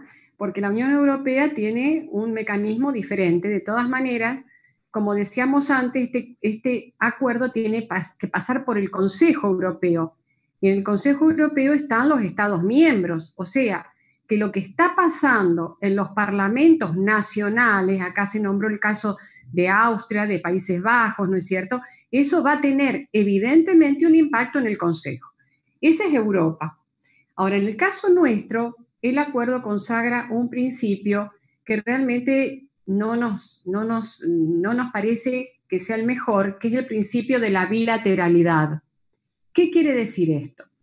Si el acuerdo está aprobado en Europa y entra el acuerdo a considerarse en el Mercosur, si, por ejemplo, lo aprueba, lo firmado, ¿no es cierto?, pasa al Parlamento brasileño, el Parlamento de Brasil lo aprueba, se comienza a aplicar para Brasil. Luego pasa a Uruguay, se comienza a aplicar para Uruguay. O sea, puede darse el caso que nos pongamos los cuatro de acuerdo y lo aprobemos juntos, pero ¿ustedes ven eso posible? Yo no lo veo. Sí, yo no lo veo. Es decir, esa sincronizar cuatro parlamentos, ponerse, no lo veo. Entonces, ¿qué es lo que quiero decir con esto? Que acá, si el acuerdo pasa el filtro europeo y viene para este lado, entonces aquí el Parlamento que primero lo apruebe va a ser el país que primero va a utilizarlo. O sea, aquí va a empezar a implementarse en el Mercosur. Yo, si me permitís, quiero hacer 2 o 3 aclaraciones con respecto a algunas cuestiones que me parece que sirven y son de utilidad. Una se refiere a compras públicas o a contratación pública, ¿no? yo creo que es importante mencionar que las ofertas en compras públicas son ofertas nacionales. Sobre la oferta de Argentina, la misma consagra solamente a los organismos del Poder Ejecutivo Nacional, incluyendo, como dijo Javier, las universidades nacionales, como así también los organismos descentralizados. No obstante, tanto el Poder Legislativo y Judicial nacionales, como también los niveles provincial y municipal, no están incluidos en la oferta nacional. Tienen la posibilidad de, si quieren, participar, pero no están incluidos. Yo creo que esto hay que decirlo como está puesto en el texto del acuerdo. En ese sentido, ¿no es cierto?, se han excluido una importante cantidad de adquisiciones de bienes y servicios dentro del universo de las contrataciones públicas. También entonces, como decía antes, existe un compromiso de consulta a las provincias respecto de su inclusión voluntaria en el acuerdo. Si las provincias en un porcentaje equivalente al 60% del PBI no lo hacen, la UE retira sus concesiones a nivel subfederal. O sea, aquí hay todo un trabajo que va a haber que hacer en caso de que este acuerdo prospere. Eso por una parte. Por otra parte, les quiero comentar que en el Centro de Economía Internacional de la Cancillería se han hecho algunos estudios justamente del impacto de los tratados de libre comercio con la UE, específicamente sobre dos aspectos, comercio e inversiones. Y los casos que se han tomado son Colombia, Perú y México. Nosotros estos los podemos socializar y compartir para que los consideren y los tengan en cuenta, pero muy rápidamente les puedo decir que, por ejemplo, en Colombia, después de un primer momento en donde las exportaciones colombianas aumentaron, luego disminuyeron. Algo parecido pasó con las inversiones en México. Primero las inversiones europeas aumentaron, después se estancaron. Es decir, a ver, hay que leerlo muchas veces a este trabajo, pero lo que yo veo es que a veces no son los acuerdos de libre comercio los que mejor canalizan las relaciones comerciales bilaterales, ni tampoco los flujos de inversión. Esto fue una idea que fue muy fuerte en los años 90 y que, como bien dijeron, Luciana, Argentina y el Mercosur llegaron tarde, o quizás no es que llegaron tarde, fueron muy precavidos en el momento de que estos acuerdos estaban en boga. Cuando estos acuerdos estaban en boga, la Argentina estaba luchando junto con Brasil, Uruguay y Paraguay por ser una mejor unión aduanera. Se ha podido llegar a ser esta unión aduanera incompleta, sin embargo, seguimos bregando porque este proceso es el que a nosotros realmente como región nos convendría mantener y profundizar. Excelente. Ana, me gustaría preguntarte lo mismo que estábamos conversando recién con Luciana y Javier. Desde el lado de Europa, visto desde ese lado, pero igual para todos, ¿qué mecanismos, qué cosas se te ocurren para que pueda haber más participación, más conocimiento, más debate sobre este acuerdo? En general tengo que decir que los debates sobre política de comercio internacional mejoraron en Europa desde el Parlamento Europeo ganó más competencia. Era en 2009 con el Tratado de Lisboa y el Tratado de Lisboa regló que el Parlamento Europeo tiene que votar antes que un tratado de libre comercio está implementando. Sí. Y antes no había nada de debate ni de control parlamentario. Y entonces con esta competencia ya mejoró. O sí, también cuando cuando tuvimos el debate grande sobre el TTIP en Europa, la Comisión Europea, porque había mucha presión, ha publicado mucho más documentos.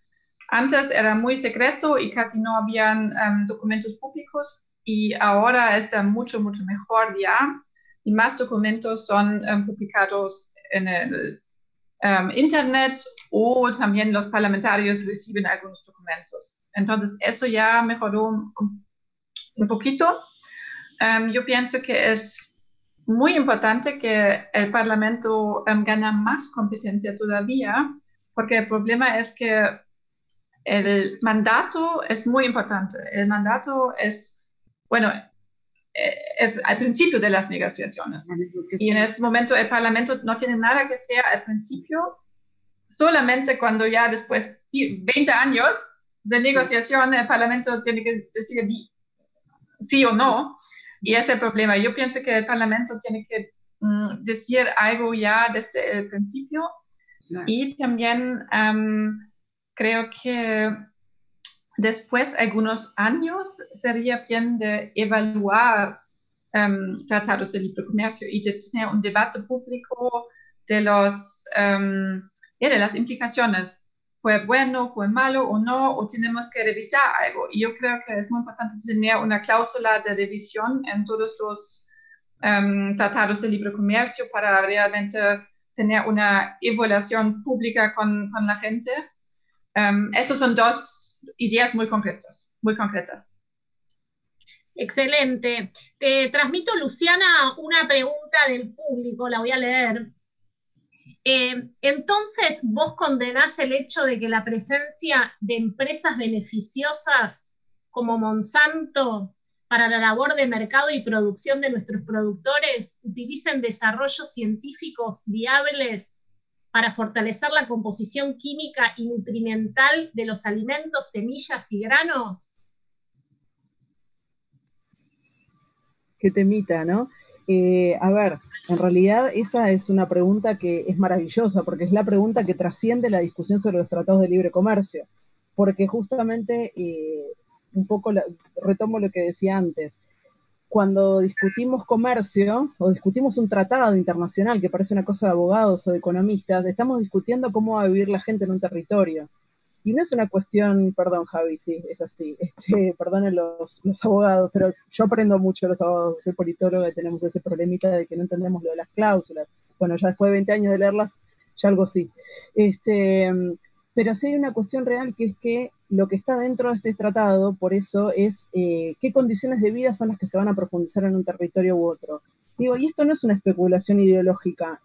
Hoy con el coronavirus, con la pandemia, lo que se está rediscutiendo a nivel global, y no solo personalidades como Vandana Shiva, digamos, ¿no? Lo están discutiendo, digo, la Argentina está rediscutiendo también en algunas cositas sus, por ejemplo, proyectos en temas agroecológicos, ¿no?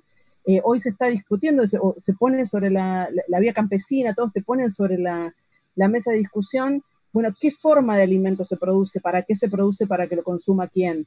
Yo en ese sentido, para la pregunta de esta persona, diría, sí, efectivamente lo condeno en el sentido de que lo que hay que verlo es exactamente en términos del modelo biotecnológico agrario que yo mencionaba antes, que está muy trabajado en la Argentina. O sea, lo que se está haciendo es que los que ganen con este tipo de tratados son esos grupos concentrados que lo que hacen es producir y exportar, no importa qué tipo de alimento, en realidad no es ni alimento ya. Y hay casos, porque uno dice, bueno, pero Argentina es el productor de alimentos. Por ejemplo, ya que María del Carmen mencionaba los efectos en Colombia, Perú y México. Por ejemplo, Ecuador y Colombia producen de manera masiva, me enteraba hace poco también, porque uno va leyendo estudios que tienen que ver con esto, producen de manera extensiva e intensiva el brócoli. Uno diría, el brócoli es un alimento buenísimo, ¿no? Uno quisiera que sus hijos coman brócoli todos los días porque es maravilloso.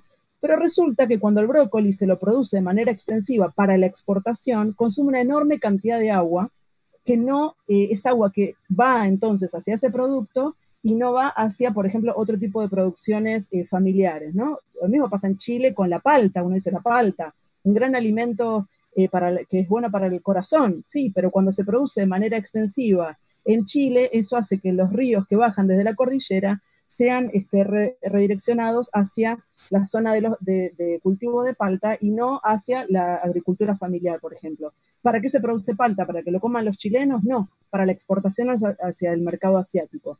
Entonces ahí lo que se está discutiendo, y nosotros traemos, y en este estudio está esa discusión, que un tratado de libre comercio te permite discutir todo un modelo de inserción a la economía internacional, ¿no? Entonces producir, como vos traías el ejemplo de las papas, ¿no? Que Perú, país ancestral de las papas, produce papa que es exportada hacia Holanda, en Holanda se produce la papa frita y vuelve en forma de papa frita a Perú, es casi ridículo cuando uno lo piensa desde en la lógica de la sustentabilidad, en la lógica de la vida, en la lógica de un sistema que esté en relación con el medio ambiente. Pero eso es lo que sucede con el comercio hoy, que es tan endiosado por los economistas y que si uno parece que critica esto es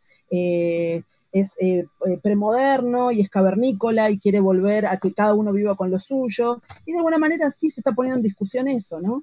El sistema integrado del capital a nivel global, ¿a quién beneficia? Bueno, beneficia a algunos grupitos, pero ¿qué pasa con los grandes sectores que no tienen acceso a lo que ellos mismos están produciendo, ¿no? O esto, producir brócoli y papa para exportarlo a 10.000 kilómetros y que vuelva a otros 10.000 kilómetros. Eso es lo que subyace en la crítica de estos sectores en los que Javier y yo también estamos, que tiene que ver con discutir modelos en profundidad, no solo un tratado como un instrumento jurídico, sino el modelo en su totalidad. Clarísimo. Tengo un problema porque muy poco tiempo, tendríamos 3 minutos, y una pregunta que tal vez dispare una respuesta un poco larga. Me gustaría hacérsela a los autores del trabajo, pero sí les pido que sean muy resumidos. Lo que personalmente me sucedió con la lectura del libro es que resulta un tanto apabullante en cuanto a consecuencias negativas, especialmente para el medio ambiente, son las que más tal vez temor causan, pero en general. Entonces, voy rápido con la pregunta. ¿Qué es, según ustedes, según su opinión, lo que lleva a los negociadores a finalizar las negociaciones, para no decir firmar porque no está firmado, un acuerdo de estas características? En el caso, pensándolo en el caso de Argentina, ¿es la mera defensa del sector agrícola? ¿Es del agronegocio? ¿Es desconocimiento y este trabajar a ciegas que describían antes? ¿Qué sucede ahí que nos estamos perdiendo? 2 minutos. 2 minutos. No, a ver, o sea, yo creo, y esto por ahí es una opinión, que hay mucho presupuesto sobre este tipo de acuerdos, en el sentido de que los sectores más dinámicos de la economía, y en el caso de un país como Argentina o los países del Mercosur, serán el sector agrícola en general, pero esos son los que más contribuyen y más generan y el Estado se puede llegar a beneficiar por la recaudación pública, que significa un aumento de la producción, de la exportación. O sea, yo creo que desde el punto de vista del Estado quiere que los números mejoren, ¿sí? En términos generales. Muchas veces, y acá depende de quién esté adentro del Estado, ¿sí? O sea, tienen en consideración cómo se dan esos pequeños balances entre algunos números. O sea, aumento de las exportaciones puede generar más desempleo. Alguno le implica, o sea, trata de nivelar ese tipo de cosas, otros no. Yo creo que en términos también teóricos, en distintas escuelas o distintos sectores está muy instalada la idea del efecto derrame, o sea, en el sentido de que incrementan los números y eso, o sea, se lo dice directamente o indirectamente, pero eso en definitiva va a terminar generando, pero no genera, ¿sí? Va a terminar generando, o sea, uno pone en expectativas y en promesas. Bien decía Luciano, o sea, en América Latina por lo menos tenemos una experiencia de 25 años de promesas, o sea, desarrollo, crecimiento, empleo, sustentabilidad, póngale todos los nombres que quieran, y en 25 años esas cosas se han comprobado que no se dan o no se dieron de la manera prometida. Entonces, o sea, ¿qué es lo que lleva a los países a esto? Yo creo que hace 25 años había mucho presupuesto, ¿sí? O sea, mucho presupuesto en términos de presuposición, no mucho presupuesto, pero que a la larga, digamos, se ha comprobado que eso no es así. Entonces, yo creo que realmente es el momento como para hacer un balance sobre este tipo de cosas. Gracias. Quería decir algo más, María del Carmen. Por favor, lo más resumido que puedas, así podemos cerrar en 5 minutos. Rapidito. Yo lo que sí quiero decir es que con todas las cuestiones que plantean y con mucha solvencia en el libro, hay un desarrollo agrícola argentino, un desarrollo agrícola en el cual ha estado atrás ciencia y tecnología durante muchos años, que permite una caracterización a nivel mundial y donde muchas veces somos tomados como país de referencia. Yo tuve la oportunidad de ser representante alterna ante la FAO, y realmente la FAO en el tema seguridad alimentaria, que tiene que ver con cierta forma de hacer agricultura, de preocuparse por los productores agrícolas, la FAO nos toma a la Argentina como lugar de referencia. Ya creo que tenemos que tener una posición balanceada en estos temas, ¿no? Eso por una parte. Por otra parte, nuestro modelo, este modelo donde es cierto que usamos los OGM, usamos los transgénicos y demás, también tiene que tener en cuenta que son modelos que necesariamente van a ir evolucionando. Por ejemplo, ¿qué puede llegar a pasar si efectivamente algunas iniciativas que están tomando cada vez más cuerpo en la Unión Europea, ¿no es cierto?, como por ejemplo el tema de no importar productos que tengan agroquímicos en determinados niveles, se terminan sustentando? La Unión Europea hace este tipo de cosas. Deja correr un mecanismo y llegado un momento dice, este mecanismo es malo para todo el mundo. Entonces para el mecanismo y el que estaba importando tiene que ver qué hace con eso que estaba exportando. ¿Qué hace con eso que estaba exportando? Y ahora la discusión está puesta ahí. O sea que es probable que en los próximos años lo que exporta Argentina va a tener que tener determinados requisitos que no son los mismos que tenemos hoy, ¿no? Esa es una cosa, y la otra, y me termino, perdón, que es el tema género. Es muy raro que en este acuerdo Mercosur-UE no haya estado el tema género. Fíjense que lo dejo como un titular nada más, el tema género lo tenemos en el acuerdo con Chile y estamos negociando en el Mercosur-Canadá. Y los invitaría a Luciana y a Javier a discutir con todo el equipo nuestro de Cancillería su trabajo y el acuerdo Mercosur-Unión Europea, porque creo que va a ser un enriquecimiento mutuo. Y les agradezco mucho haberme invitado. Gracias, María del Carmen. Bueno, ya algo bueno que dejó esta mesa de debate virtual, un encuentro futuro con Cancillería para discutir los detalles del informe. Les agradezco muchísimo a todos. La verdad que creo, por lo menos por mi parte, me voy llena de información. Creo que fue riquísimo el debate, muy valioso. Y te dejo la palabra, Gerard, si querés cerrar, o Pablo, no sé quién va a hacer el cierre. Si lo puede hacer Gerard, que yo hablé mucho al comienzo. Gerard, entonces. Bueno, muchísimas gracias a todos de haber participado. Y realmente tenemos un minuto, entonces solamente tengo tiempo para un titular. Me temo que ese es un acuerdo neocolonial, ¿sí? Me lo temo por nuestros países del sur. Y creo y espero que este debate sea el comienzo de un debate mucho más amplio en la sociedad argentina y de nuestros países. Europa se aprovechó del momento político cuando estaban el señor Macri y sobre todo Bolsonaro, pero Bolsonaro es algo impresentable, es un intriguista, no podemos hacer esto. Muchas gracias.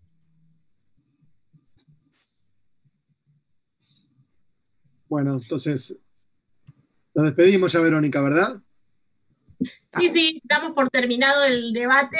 Y gracias. Bueno, recuerden que pueden bajar el informe en la web de Claxo. Muchas gracias. Excelente, muchas gracias para todas y para todos. Un gusto. Muchas gracias a todos. Gracias. Gracias.